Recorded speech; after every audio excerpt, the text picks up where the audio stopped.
Hey, everybody. Hope everyone's having a great day. Jen and I are back together today to talk about um, alternative lifestyles and how we address those in family therapy. Some alternative lifestyles that come to mind are, um, LGBTQ relationships, family issues that come up with that, but also um, consensually non-monogamous, polyamorous relationships. What else comes to mind for you, Jen? Do we mention transgender? LGBTQ, yep. Yeah, so yeah, okay, so yeah, I think that's polyamory, ethical non-monogamy, transgender, LGBTQ, all those.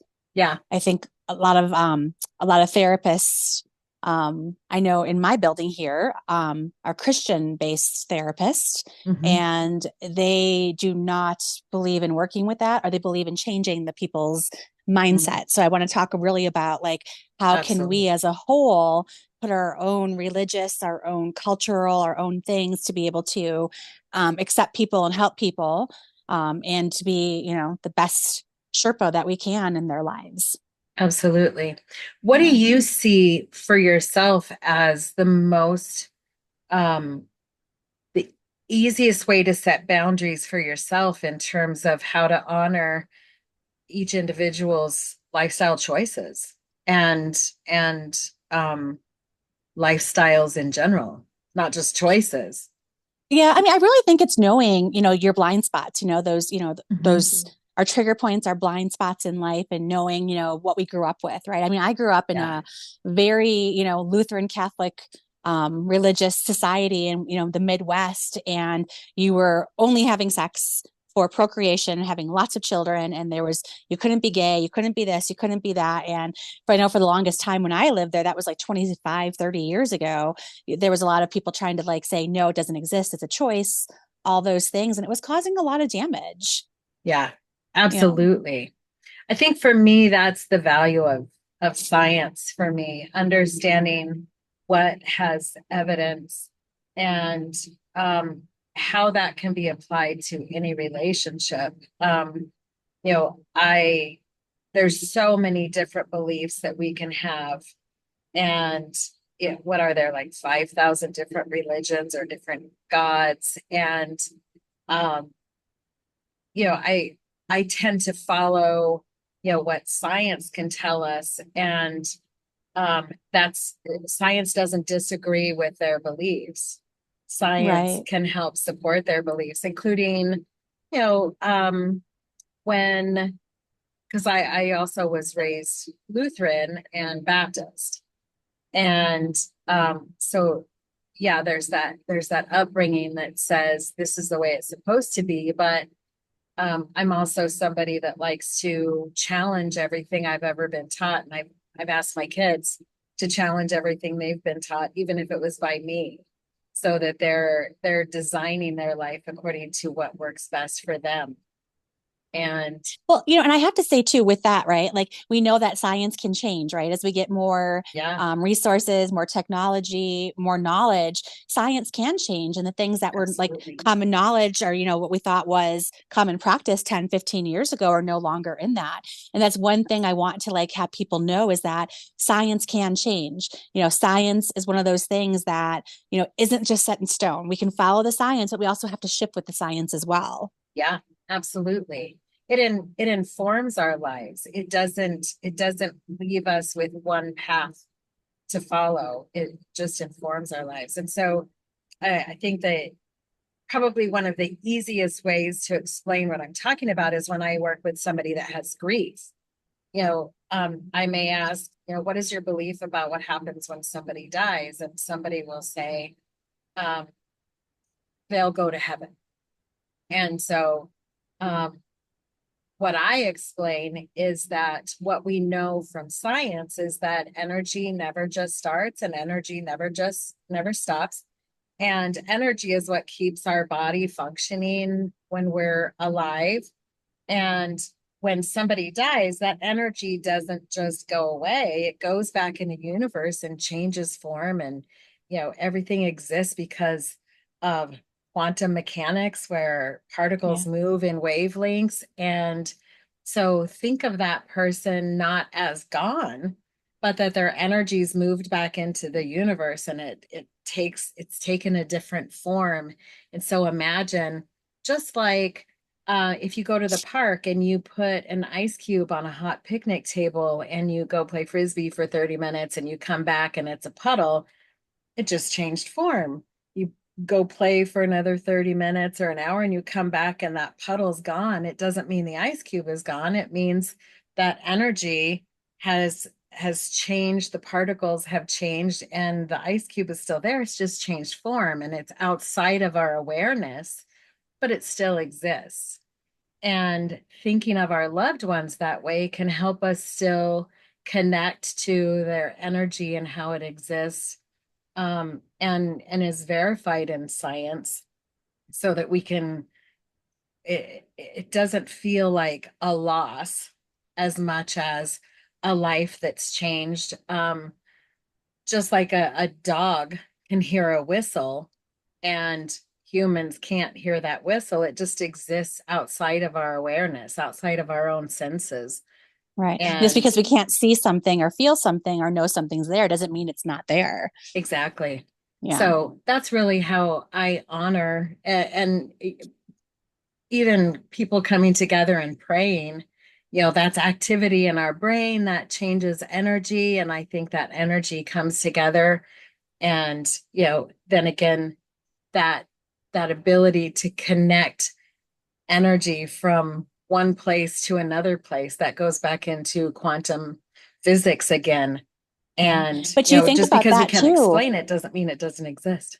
Yeah. And I think that thought of not being able to understand it or explain it scares a lot of people, which Yes. then, when you have a different lifestyle, when you have different beliefs, people will often stick to what they believe in because they are afraid. They Yeah. don't understand and they don't really know what the next step Yeah. is to be able to understand it. And that again goes back to science, because when we learn something, our dopamine system, uh, when we get that information verified again, dopamine is produced up to a threshold at that neural level. Um, and when we learn something new, our dopamine production goes above that threshold, and then our brain goes, "Oh, that feels better." Yep. And when when when we disagree with something and our brain doesn't want to, or our belief systems don't want to connect to that information, again our dopamine just produces up to that threshold. And we actually rewire our brain when we allow new information to come in, and our brain goes, "Oh, yep, that feels better." And then we have a new neural network in our brain that produces dopamine up to that new threshold. So that again is science. And when you know that that science is always evolving and it informs our lives, and you learn not to be afraid of learning new things, which often happens because of our upbringing. We learn not to be wrong, so we become afraid of being wrong or afraid of looking Yeah. bad. And so it does cause some reluctance to learn new things and stay open to how life can evolve Right. in Well, and I different think, ways. that fear, right? The fear of the unknown, the fear of science. A lot of people don't understand a lot of the concepts. And also, we have this new resurgence since COVID that people are like, fuck science, don't trust science. Science is Mhm. wrong. Yep. So I think that we have a lot of people who just do not know where to look, where to find their information, how to love, Yeah. how to like be open minded. I think Yeah. that's scary for a lot of people. Absolutely. And how does connecting to somebody who falls outside of my belief system, how does that risk myself in what I believe? Right. Right? Well, I find too, when you grow up in a very rigid society and a very rigid culture and a very rigid religion, you're told you can only be straight or, you can be straight, right? That's pretty much it. And you look at when all of a sudden you come around somebody and you've been told your whole entire life it's like man and women are the way that, are the only way to be coupled up, and then you meet somebody that is in an alternative lifestyle, and it makes you question a lot of the things that you've repressed for a long time too. Hmm. Yeah. Maybe that you're bisexual, maybe you might be gay, maybe you've been questioning this your whole entire Right. life. But what Yeah. happens is we'll often die on that bridge of nope, it's only this way, because you're afraid to go within Yeah. and do that introspection and like explore. Yeah.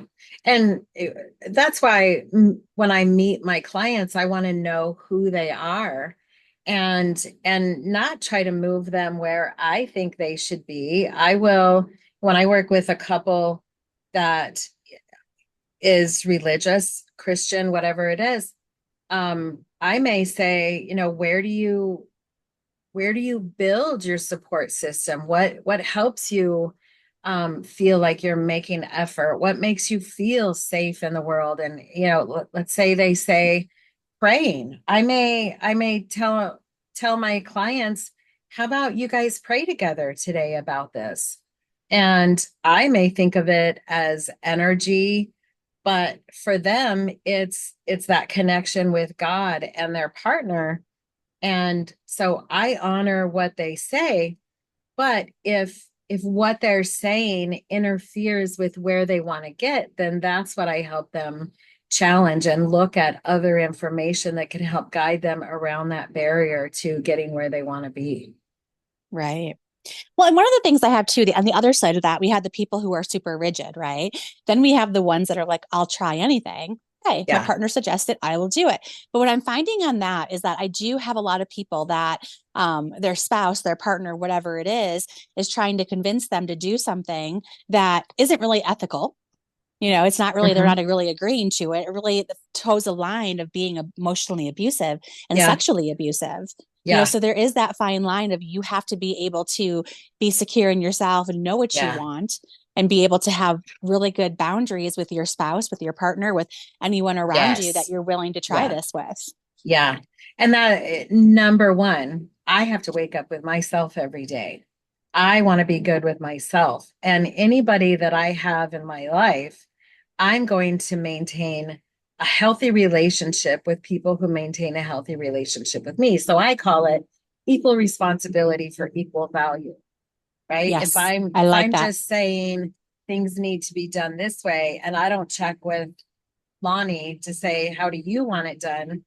Then I'm not valuing that he's a different human being and has a different set of experiences, 100 trillion different experiences stored in his brain. And I think my way is the only way. So it doesn't matter who I work with or what their lifestyle is.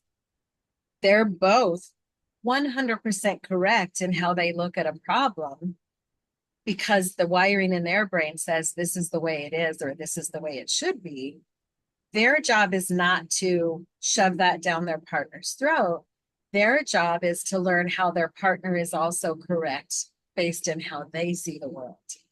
And during that process, there's no problem solving. It's just understanding a problem before you try to solve it. But Well, and just like you sometimes there is no said, solving. It's just coming down to a conclusion that this might not work for us in this time yeah, or in this yeah, frame of our life and this in this season of our yeah, life. But a lot of times what I see though is some people coming in and pushing their boundary, trying to push their partner's boundaries yeah, and not being respectful. Like, if yeah. you love me, And you would that's do this. Well, we've done it to this point. Yeah, that's why I was going to say, going back to your point about maintaining your own boundaries. If if I allow somebody to push me beyond my own boundaries, I could resent them for it without any accountability for how my boundaries were not firm. So I blame them for what I did, and I take accountability for what actions do I take, right? Right. If we don't have that accountability for ourselves, and that means, what are boundaries? Boundaries are for ourselves and how we're going to allow somebody else to treat us. They're not for controlling somebody else's behavior because that can't be done. Yeah. So maintaining my own boundaries and exploring for myself, who am I and who do I want to be? And am I being the person I want to be? Is this following the path that I'd like to follow as I'm designing my life moving forward, because the past doesn't even exist. Right. So how do I want my life to look moving forward?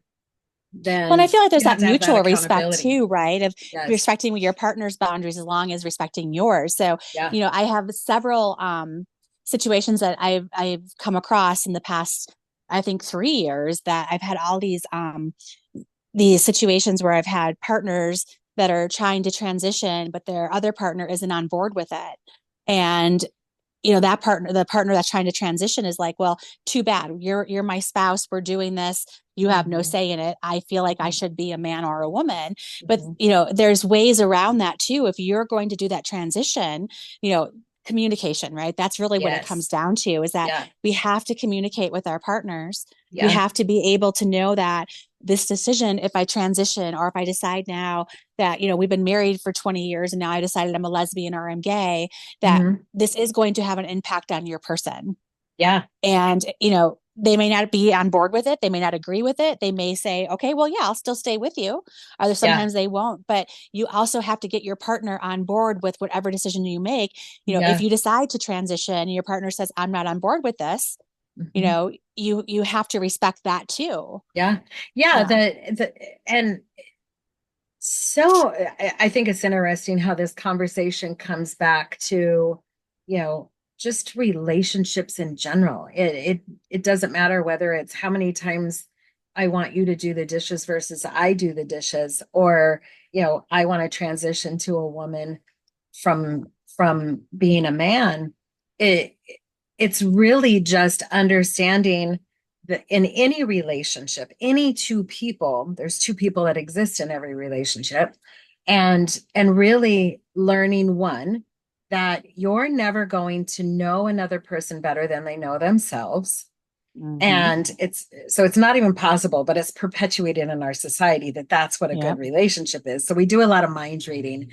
That communication allows us to really know I'm in a relationship with a whole other person. And absolutely, there could come a time in a relationship where your partner says, "This is what I want and I need," and you may not be ready for it, but it doesn't mean that that's what they're doing against you.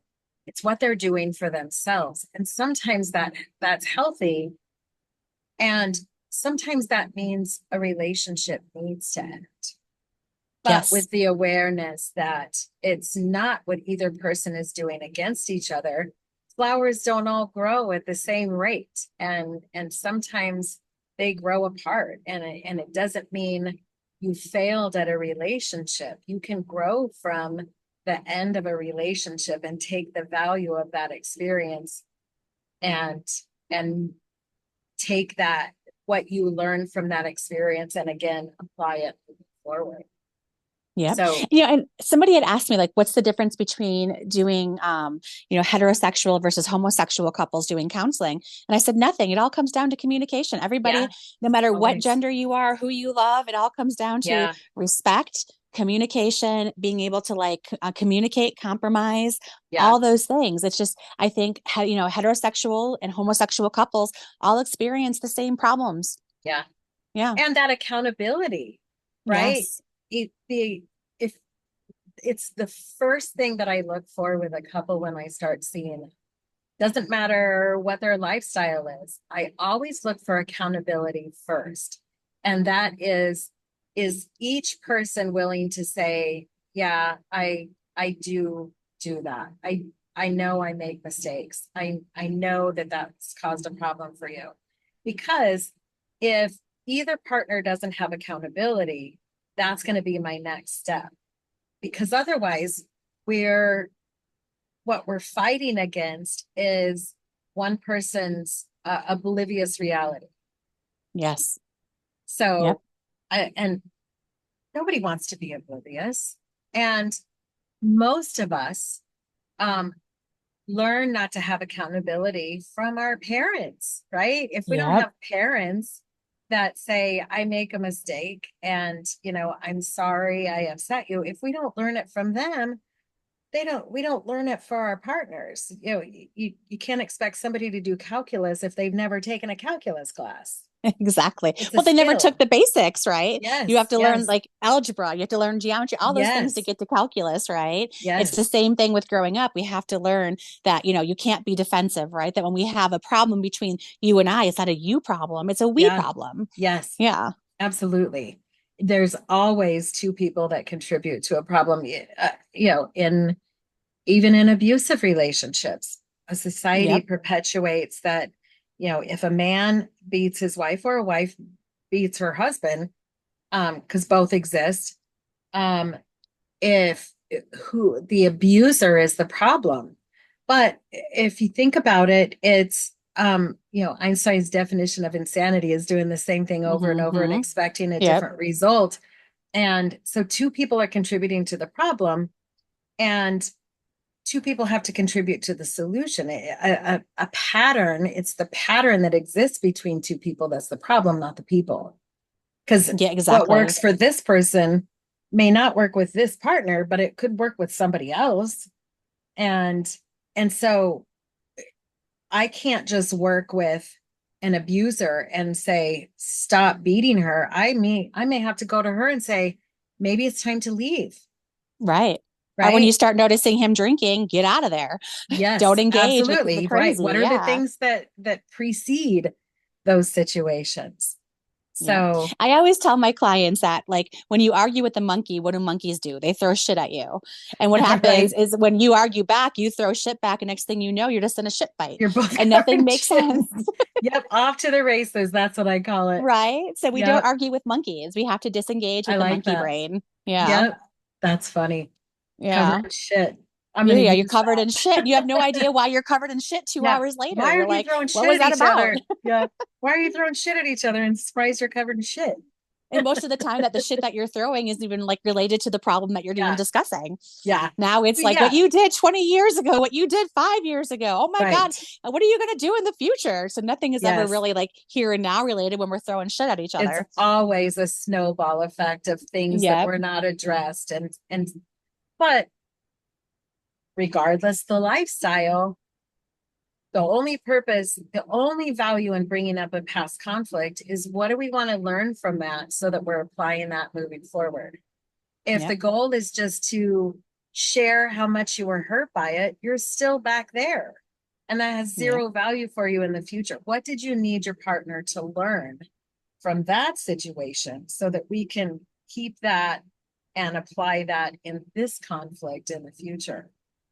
I have so many couples that will say, well, we're not bringing up the past. I said, well, if the past is being brought up, it's because there was no attempts at repair. Yes. And what happens is that there is something that your person is trying to tell you. So yes, we're not trying to throw the past in your face. We're trying to make sure that you hear what that person's saying about when you said this or how you said that didn't work and that keeps happening. So Yeah. now we have to look at what is your partner saying? What does that partner need from you? And how you're saying it, your body language when you say it, your tone of voice. Yeah. Because normally when past stuff comes back into the present, it's because it wasn't ever really resolved. Yeah. Absolutely. And Um, mind reading has happened zero times in the history of the world. right? So when Yeah, we because two don't mind communicate, readers get together and they get oh married and yeah, they like just know how to yeah, read minds. you're this. Well, you're this, and you. No, no, I'm not. That's what you get all the time. So it's a Right. criticism, and you get defensiveness, or you get criticism back, and that Yeah. this is standard Gottman method therapy is to help remove those four horsemen: criticism, defensiveness, contempt, and stonewalling. And I don't care what the lifestyle is or the environment. When I'm working with people that work together in a corporate situation, I'm going to ask them to remove the four horsemen, right? You Yes. Mm-hmm. don't say the word you when you're upset about something. I experience it this way. I need this to be different. That's about me. You know, if I say to you, um, I don't like spinach, what did you learn about yourself? Nothing. You Nothing. learned I Absolutely don't nothing. like spinach. If I say Right. I don't like your shirt, what did you learn about yourself? Still nothing. I Nothing. don't like your shirt. If I say you got a shitty attitude, what did you learn about yourself? Nothing. You learned, I think you have a shitty attitude, but we're so conditioned. And I think we talked about this in an earlier podcast, you know, that we're so conditioned to look at ourselves when there's a problem, except complaints come from a person that actually have the problem. Yep. So And we step unwanted in and try to fix advice. it. Yeah, unwanted Yeah. advice, criticism, feedback, judgment is a violation of your boundaries. If the Mhm. person didn't ask for it, then you should not be saying anything. And also look at who's the person that is giving you those things Yes. too. You have to Yeah. look at, do I respect them? Are they living their life bravely and courageously? You Yeah. know, does it really matter? What you think of me, is it interfering with my inner peace? Does Yeah. it make a difference other than my shirt sucks? Yeah. And I Yeah. never learn anything about myself from somebody else. I learn Right. how they see me.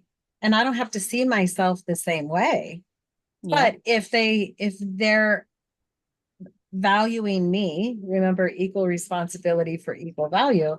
If if they're valuing me, I am more willing to accept some advice or some suggestion about what I might be able to do different, but it's about me deciding to change, not somebody else changing me. Yeah.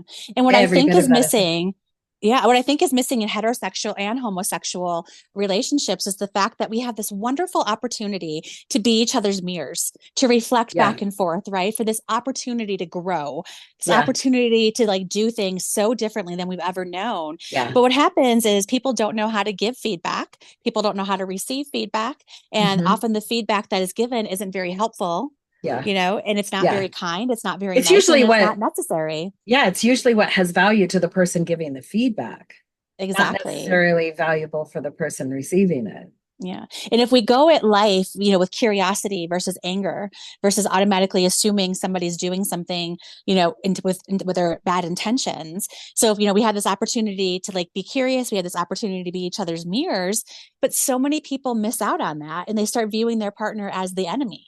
Yeah, You know, instead of me and yeah, you versus the problem, it's, you know, you yeah, are the problem or I am the yeah. problem. And then that I think is where that mind reading comes in. We get together and pretty soon we think we know our partner better than they know themselves. So we start saying who they are, and they're just in this constant criticism and defense instead of learning to listen and always learn about your partner instead of tell your partner about themselves.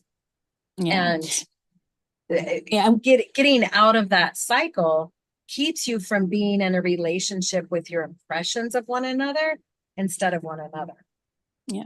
Well, and here's one thing that is the same and yet different in homosexual versus heterosexual couples is that, you know, homosexual couples, depending on where they lived, their religion, all that stuff, their family dynamics, you know, they had a certain view of being, you know, being a lesbian, being gay, it's a bad thing, right? So now all of a sudden their inner theme song is already now skewed, right? So you get into a conversation or you get into something heavy with your partner, and now all of a sudden it's not just about what's being said, it's about the messages you received your whole life about Yes. being not just being a woman or being a man, but also being a gay man or a gay woman or a Yeah. transgender man. Triggering those traumas that were stored in your neural networks before you even realized they were there in this situation. Yeah. So no longer Yeah. are we in the present having this conversation. Everything and everybody that you ever encountered that had an opinion or say or, you know, something that was negative Yes. is now surrounding you. Now we've Yeah. got 48 people in this conflict versus just the Yeah. two of us. Well, and it's kind of funny because an example of that is um, when Lonnie and I got together, anytime the word unreasonable came up, shit usually got pretty unreasonable because I feel like I'm a very reasonable person. And he had used that word a couple times, and I was just like, and we had this argument probably two or three times, and I didn't realize why it bothered me so bad until we were in Texas near my dad's house. And that's then the word came up again, and I knew immediately why it bothered me. And it bothered me because when I hear the word unreasonable, I think of my dad as unreasonable at the level of a 12 on a 10 scale when he's mad. And so Lonnie would say I was being unreasonable. And I explained this to him, and he said, "Oh, yeah, your dad's definitely a 12 on a 10 scale when he's mad. But when I say the word unreasonable, I'm just thinking like a two." And I was creating that problem because this is my accountability. I was creating that problem because there was absolutely no way for Lonnie to know that I experienced that word that way with an image of my dad. So I heard it as, you're calling me my dad when I'm Oh, upset. yeah. And he's like, from that discussion, we got on the same page with the word unreasonable. We define it the same way now. He can call me unreasonable all day long. I'm at least a two, right? Yep. And just by dealing with that and having that conversation with each other, I process that trauma and change my definition to that word. And now we don't have that issue anymore, but it's because we communicated about it.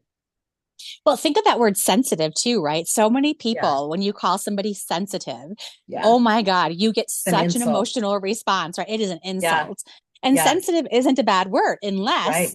you were told your whole entire life you're You're being too so sensitive. sensitive. Right. Yeah. Unless it was an Exactly. insult, unless somebody used it to like Yeah. minimize you or like Yeah. demean you. Insecure is the same thing. We all have insecurity, but Right. you're so insecure becomes you're so clingy instead of I feel smothered, Right. right? Because the Yes. complaint is actually about the person complaining, but you call somebody insecure and they're likely going to defend that attack instead of what would you like to be different? What would you like that space to look like, right? If somebody complains, I want to understand what they'd like to be different. And what we tend to do is complain about the past, which cannot be changed and doesn't exist anywhere in space or time. I want to talk about what would you like to be different? And that's what we tend not to do in any conflict, in any relationship, regardless of lifestyle, is we Yeah. tend not to look for what would you like to be different? And if we don't explore it, it makes it very hard to help our partner understand what we'd like to be different if we don't even know ourselves. Exactly. And that too, right? When someone says to you, you're too insecure when the problem is actually them, regardless what you identify, and no matter if you're dating the same sex or an opposite sex, right? If Yeah. that person is telling you or making you feel like you're too much, the question is, you have to look at the other person. Am I Yeah. too much? Or cannot they not give me what I'm looking for? Right. Yeah. Yeah. But oftentimes what happens is the minute that somebody on the opposite side of us, our partner, has an issue, they're not taking accountability. They're trying to tell us, well, you're too clingy, you're too this, you're too emotional, you're too whatever, but you have to look at, well, what is it about that in me that, is the problem for you? Yeah. Can you not give me what I'm asking for? And Right. so often, no matter what kind of relationship we're in, we stay too long, we tolerate too much, we have a high tolerance for pain and Yeah. bullshit. Yeah. And we end up now not changing our relationship Yeah. because we're so now in our own brain, in our own body, and in our own feels, Yeah. thinking, well, We got I nothing am left to give. Yeah. exactly like I'm not good enough for Yeah. anybody, let alone this person, let alone myself. I'm Yeah. not good enough. Gottman Yeah. research says that most couples, on average, stay together unhappily for 6 years before they ask for help or get a divorce. Yeah. And by that That's, time, what happens is people are resentful, they hate each yep, other, and they come into yep. therapy They're in way that too late negative, and they say therapy doesn't work. Well, yep, no, therapy works. You just got to come in when you need it right. before you Be make this decision. proactive. Yeah, Yeah, be proactive versus yeah, reactive. yeah. Don't come to me Yeah. to take out your trash. Yeah, exactly. Yeah, The trash is now piled up in the whole room. yeah. I can only do so much. I can give you the tools, but if you don't use them, it doesn't help you at Yeah. all. Yeah, Yeah. And absolutely. normally by that point, the problem starts here. But what's happened is you've waited 6 years and now everything on top of it. And you can't even get to the core problem because we have forgot what it is or we're buried in shit. Yeah. Well, and so let's talk about ethically non-monogamous, consensually non-monogamous, same thing, swinger relationships, polyamorous relationships. How do you approach those issues? Because so much of those issues are not just relationship based. There's, from society's perspective, but there's that highly charged topic of sex Yes. involved with it. how do you approach couples in those relationships or families in those Well, relationships, such I as make poly? sure that they're all on the same page, that they're all agreed to this, that they weren't forced into it, that they didn't just Yeah, do it because for the sake of their partner. Well, he or she wanted it, so I said yes. So yeah. I had to make sure that both partners have Accountability. accountability, yes, that Yeah, both partners are in full agreement and yeah, that they are being honest with each other and transparency. They yes, have to be transparent with each other. There absolutely. can't be like, oh, yes, we're doing this together, but then one person's out there, like dating on the side when the partner doesn't know when you're supposed to be in an Hmm. E&M relationship. Yeah, That doesn't work. That's not ethical. yeah. And in polyamorous relationships, let's say we're dealing with a polyamory relationship that has three people. I'm still going to work with each dyad, each two people, but the accountability that they have with this dyad has to be transparent in this dyad over here, Yeah. because otherwise there's secrecy and it's not transparent. And so if you tell this partner this, you have to apply it in other areas, or you have to Yeah. be more accurate with this other party. So it's still a dyadic relationship with each two people, but there's Yeah. that accountability to what did you say to this person and how did you follow through with what you said? Well, You agreement. triangulation, right? I mean, I Yeah. think you find that a lot in polyamorous couples when there is like, Hmm. especially a threesome, right? Like a triad. Yeah. You have to make sure that what you say, you mean what you say and say what you mean because there's a lot of miscommunication Yeah. and you have to make sure that you are being very, aware of your impact on the third person, Yeah. on the second person, and on yourself too. Yeah. And that's why this is the same as any family, heterosexual relationship, because I am dealing with the same thing when I work with two parents and their three kids. How are the kids Right. being triangulated into the parents' conflict? Or one parent gets triangulated into one parent's conflicts with a kid. And Right. Or and even when you have two adults and like their adult parent too, right? That's the same yes, thing. Yeah. yes, It's like if you absolutely. say that something is okay, but then you change your mind the next day and say, well, it wasn't okay. I lied. Yeah, No one's ever going to be able to trust you, right? They're not going to exactly. trust that you are going Yeah, to be honest. So it yeah, really comes down that when you say you're okay, you really have to be okay, that you've yeah, really talked to yourself about this yeah. and did some really good work saying that I'm okay with this. And if anything changes, I feel safe to be able to tell those people that this isn't working for me Mhm. anymore. You Well, and know? this is again why my work always goes back to science, because so much of what we say doesn't actually align with our behavior, and we don't always know that. In fact, there's plenty of research that says, we can have an emotional, I got you, fruit fly, fuck you. It's been flying around my face for an hour now. Little bitch. Yeah, Sorry. die, bitch. um, but uh, the research shows that we can have an emotional situation. And what we do is we appraise our environment and then we say, oh, I'm feeling this because of that. And research shows that most of the time we're inaccurate about the appraisal that we make. And so we Yes. attribute an inaccurate idea of what it is, because a lot of times it's stuff that happened when we were kids. And it's just that neural network that our brain goes, Yes. fire, fire. And And that's where and the art of the pause comes in, right? It is really an art because you really have to learn how to use it, know what to do with it, right? And to yeah, be able to, when you pause, to sit there and take that 30 seconds, that minute to be like really reflect on what's happening here. Is it yeah, this current situation? Is it the yeah, past situation? What is it about this that's yeah, making me feel like I'm going to become undone? yeah. And that accountability again, if somebody brings their 15-year-old kid into me because he doesn't clean his room, and I say to him, has your room ever been clean? And he says, yeah. I said, how'd it get done? Mom did it. I could have 12 sessions with that kid figuring out how to solve a problem he's already solved. Or I could go to mom and say, how do I get you to stop cleaning his room?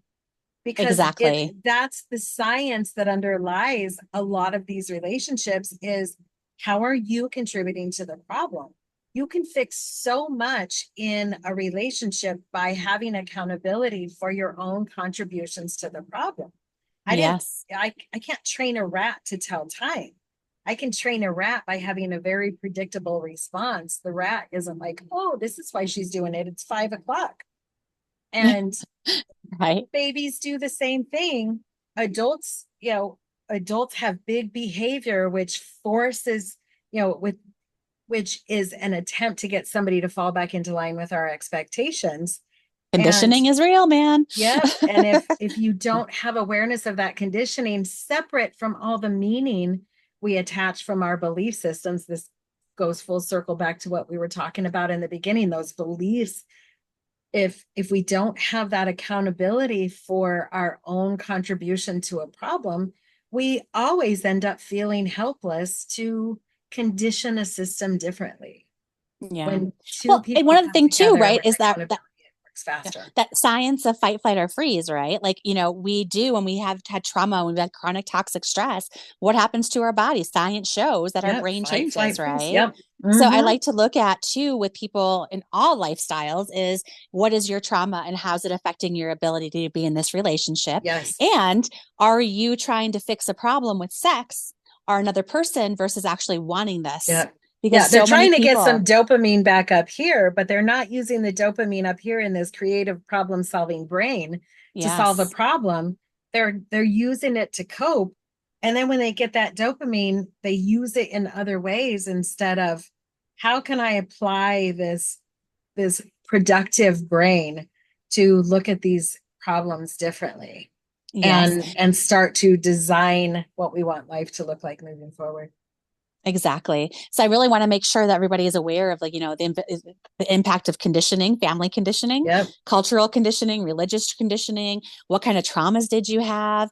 What is your ability to regulate and to cope? Yeah. Because a lot of people I find that go into the lifestyle or polyamory are doing it. Not a lot. There's several that go into it for the wrong reasons. Sure. They want to fix their marriage. They want to ignore Mhm. the problems. They Or don't want to get they want to divorced. fill something that they're missing instead of develop it in this relationship. Right. And the Because simple way of developing the gosh, relationship is having to ask, right? yeah, Communicating, yeah, teaching somebody, we spend so much time not paying attention to like how much conditioning impacts our life, right? yeah. So we become conditioned to do other things, but we forget we can condition people in our life too. We can teach Hmm. them what Oh we yeah, need. it's always two Yeah, people conditioning each other because exactly. our brains are designed to pick up on patterns. If we don't look at the Yes. patterns and we just say that person's bad, then we're not looking at ourselves as the trainer. Yep. Well, and patterns are a survival skill, right? We've always Yeah, looked at what can we predict predictability. in life to be able to go forward and Yeah. evolve. Yeah. Yeah. When we have predictability, our adrenaline and cortisol drops, our dopamine raises, Yeah. and we perceive more safety. We're more productive. But most of our threat as humans is perceived threat, not actual threat. And Right. when we can recognize that fight, flight, freeze response is really only useful when there's an actual threat, it becomes safer to sit in our discomfort and recognize what would I like to be different versus Exactly. just react, fire back. Yeah. So, And I think consent is such an important thing. And I feel like people think they're consenting often, but they're actually just mhm, people pleasing. right. So there's a difference between Absolutely. that. And I really love to explore that when we're dealing with Mhm. ethical non-monogamy and polyamory. Always. Are you really doing this because this is something you really want? Or do Yes. you feel like your spouse is kind of pressuring you and you Yeah. have to do it? And Because where did you learn that it's not okay for somebody else to be uncomfortable? exactly, Yeah. exactly. Yep. Yeah. Learning how to let other people be uncomfortable does not mean you don't care. It means you're not robbing them of the opportunity to manage their own discomfort. So Right. it stays, that pattern exists where I just rely on you to make me comfortable. That's way easier for me. I get a lot more dopamine if I can let somebody else make me comfortable. But Yeah. if I'm comfortable all the time, I'm going to be in a relationship with a partner who's not very comfortable. Yep. Yep. So And I do this in my professional life and my personal life where I'm saying, are you agreeing because you really want this? Are you agreeing because you think that I might get upset? I yeah, even tell my clients that I'm like, your goal is to heal, not to please me. Right. Your goal is to like, don't sit there and tell me everything's okay or you're getting better when you're not, because that doesn't Yeah. help any of us. Yeah. Yeah. Absolutely. And that's all part of any relationship. When we're working with two people, we're a part of a relationship that we can get triangulated into if we don't set our own boundaries for how we're going to allow somebody else to treat us, how I'm going to maintain my behavior with somebody else. So, and again, it doesn't matter what the relationship is. That's always something as a therapist that you have to be aware of is that triangulation. Yes. I Yes. oftentimes I'll have couples get into arguments and they shoot off a text. Can we get in, as soon as possible? And, I may do that once or twice to help get them down regulated so they can get back to understanding a problem before they try to solve it for each other. Um, but after a while, I may say, call me when you're down regulated, because you already Yep. know what I'm going to say. You Exactly. already have Yep. this pattern. So do that. And then we can process it in terms of how to apply the value of this conflict so that Yeah. next time conflict Yeah. hits. Well, and having people teaching them to be able to be okay in the discomfort, right? Yeah. Having them to be okay when they're dysregulated. Like, you can be okay and be dysregulated at the same Yeah. time. Those things can exist together. Yeah. What I hate that do. You just said I'm doo doo. I'm six. I have a client that his name is Chuck. And anytime I say up before, we always joke, I said up, Chuck. I'm a What I do, toddler. so am I. I got like the emotional like capacity sometimes of a 12-year-old boy. I laugh at the stupidest shit. So what I like to do when I do EMDR the first couple of times with people, I tell them I'm accessible to you because I know what we're bringing up is emotions that you're not used to carrying around. So all of a sudden we're going from all this sadness and depression to now anger, and you've Yeah. never learned how to deal with anger. So yes, Yeah. I'll be available to you. But Yeah. as we get into it, like 3 weeks, 4 weeks, 5 weeks down the road, I find that they're able to deal with it. I'm not getting as many texts. Yeah. Yeah. Yeah. That's funny. And the gamut of emotions that people don't have the ability to address. I have one client, he really grew up very sad. And it was really because he wasn't allowed to be mad. And there's value in learning how to be mad because it is motivational. We get more dopamine from being mad than we get from being sad. Yes. Um, but then there's other clients who are just mad about everything, but it's really covering up all the vulnerability And the sadness and the and depression this. and the Yep, grief. Yes. yep, Yeah. I tell people absolutely. So oftentimes learning, helping them yeah. connect with that helps remove the need for the anger. And Yep. anger is always a secondary emotion. It's from a perceived threat. So Yeah. connecting to that vulnerability and teaching them to Yes. experience it safely helps Yep. their body learn, rewire that network so that anger doesn't have to be the first response to everything.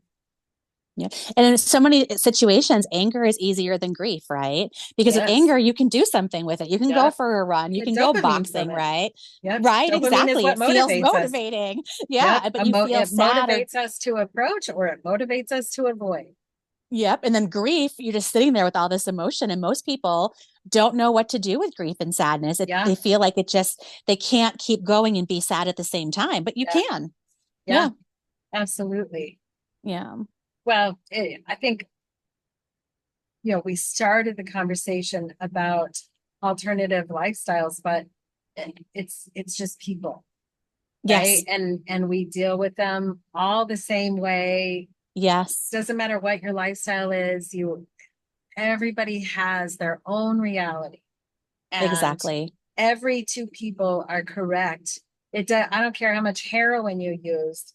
Your brain says this is the best way to deal with this situation, but that may be your normal within the context of your own life, but normal isn't effective. The goal is just to be more effective, whether Yes. with yourself or with people in your life. Yep. And it's always about recognizing patterns and changing patterns to patterns that are more effective, but with that accountability for how do I contribute to the pattern? Because that's the only part I can change. And when I work with two people, I want accountability on both sides. How do I contribute to it? How do I contribute to it? And patterns change more quickly when there's two people working on changing a pattern rather than one. Exactly. So, And I think in so many situations with couples and with individuals, trauma and chronic toxic stress are the gateway to maladaptive communication, yeah, maladaptive coping skills, maladaptive ways of just trying to get through life. But those maladaptive ways worked for you at one point in your yeah, life. yeah, they were Now it's just normal, but are they they were effective? normal. Yeah, Yep. they were not very, yeah. Now what happens is oftentimes we go into adulthood and we use the same coping skills we learned from our parents at childhood Yeah. that don't work. So we Yeah. have to look at, no matter who we're working with, what gender, what orientation, no matter what kind of lifestyle they're in, we have to look at the Yeah. accountability, the adaptability, teaching them coping skills and, making sure consent, right? You guys are both on the same page. You agree to this Yeah. and that you're not pressuring Yeah. someone, are people pleasing. Yeah. And I think that's important because when I talk to my clients about agreeing with each other, I make sure that the first agreement is to themselves. Because if Yes. you tell your partner, well, people get up and say married, get married and they say I do, but they both hope you do. And all they have control over is whether I do. Right. Right. And so any agreement that they make with each other, if you say, I do, but then you don't, your partner's Mm, not going to trust that you will. Right. So it exactly. becomes this pattern that they predict. And so when they're having a discussion about, okay, let's try this. If you say it, make sure that you can do it, because if you can't do it, you need to explore more with you and figure out what works differently for you or what you need differently from your partner. Explore that before you make an agreement that makes you untrustworthy, because Yep. it's behavior that's predictable. That's all we can see from another person is behavior. Yep. And I do is a verb, not a noun, right?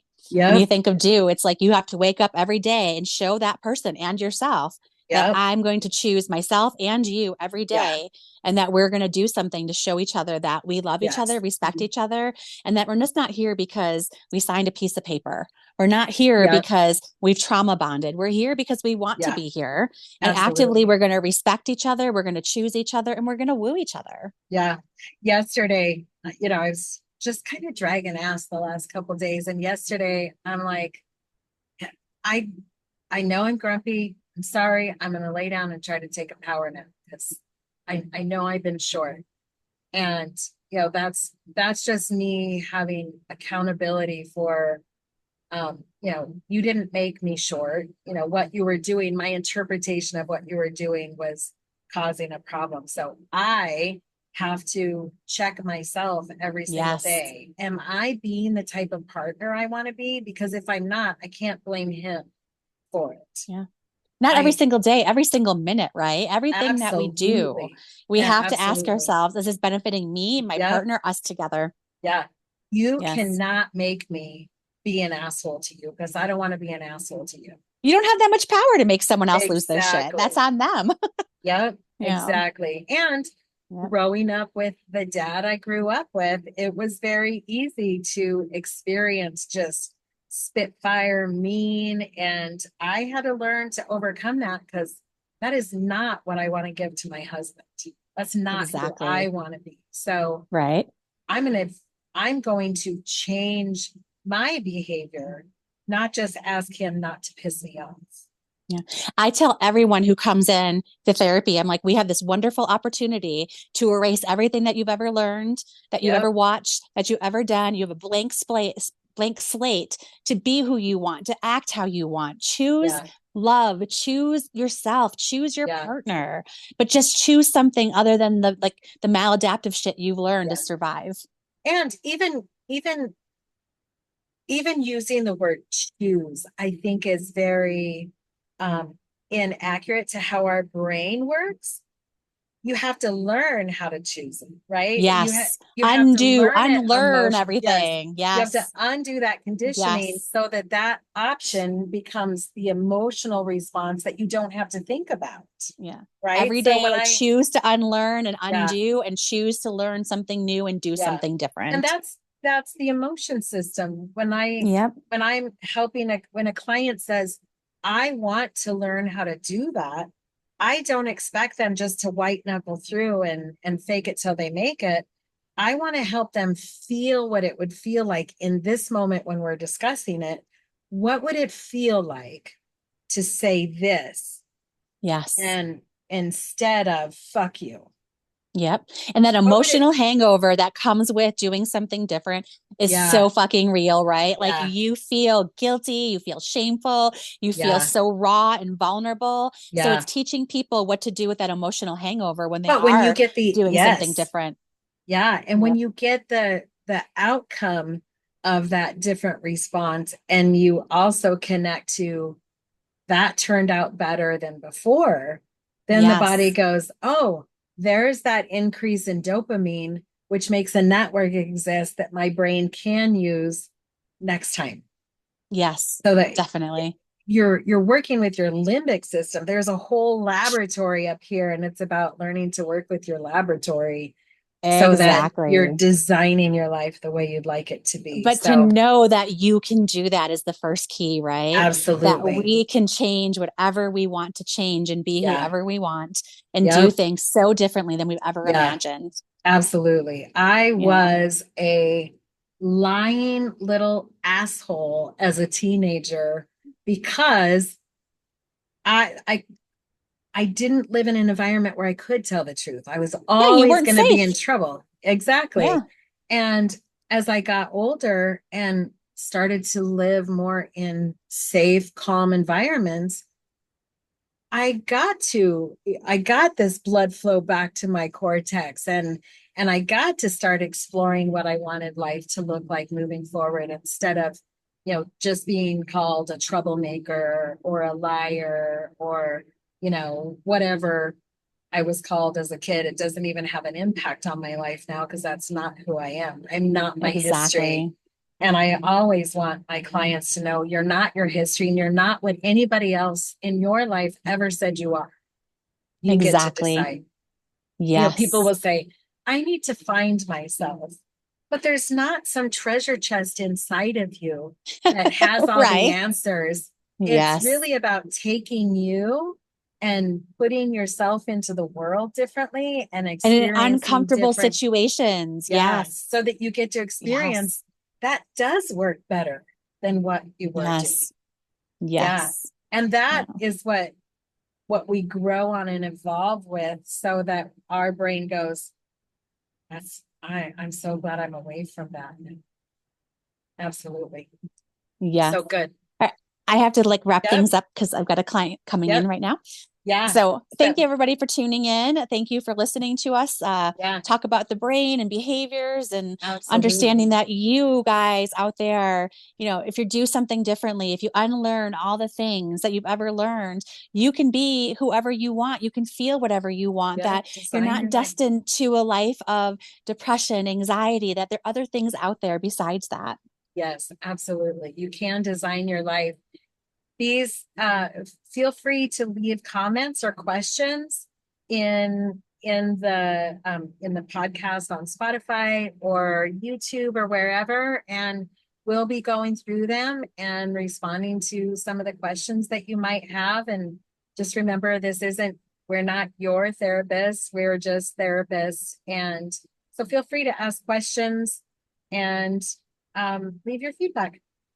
We'll Thanks, see you guys. guys Have a next great time. Have week. a great day. Thanks. See Bye. you guys.